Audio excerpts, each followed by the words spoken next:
Glenn was born in Hammondsport in 1878. Curtiss got into flying because he was an engine man. He was a motorcycle manufacturer a century ago and an expert on lightweight internal combustion engines through his motorcycle manufacturing. And then by 1904, a fella on the West Coast named Thomas Baldwin wired Curtiss. He'd seen a Curtiss motorcycle, the V-twin engine on it. He wanted to use a Curtiss V-twin engine on a dirigible that he was building. In 1907, Alexander Graham Bell wired him from Quebec, Nova Scotia. Bell was working on a heavier-than-air experiment, and he wanted a suitable engine. So Curtiss, who had a motorcycle manufacturing factory in Hammondsport, suggested they move the operations to Hammondsport because of the capability of building anything. So they did. They moved in late 1907, they moved to Hammondsport, set up shop building heavier-than-air flying machines. Now, how is it that Curtiss got into seaplane flying?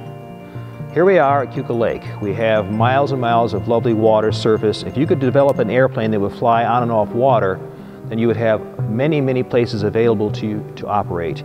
Curtiss, once having gotten off the water in 1911 in his own design aircraft, went on to make the seaplane a practical reality.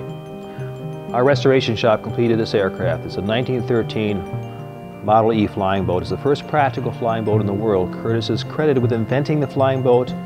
This is it.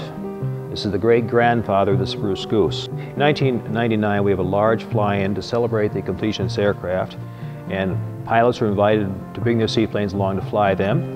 And we had a large crowd, and we actually flew this airplane successfully. That provided the prototype for what we call our Seaplane Homecomings today.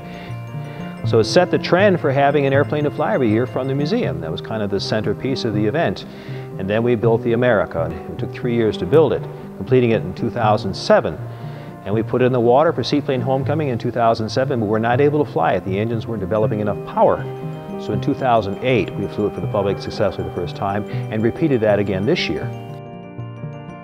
The function of the Seaplane Homecoming is to call attention to the accomplishments of Glenn Curtiss. And that really is what this is all about. The seaplane started here. So this is why we call it Seaplane Homecoming.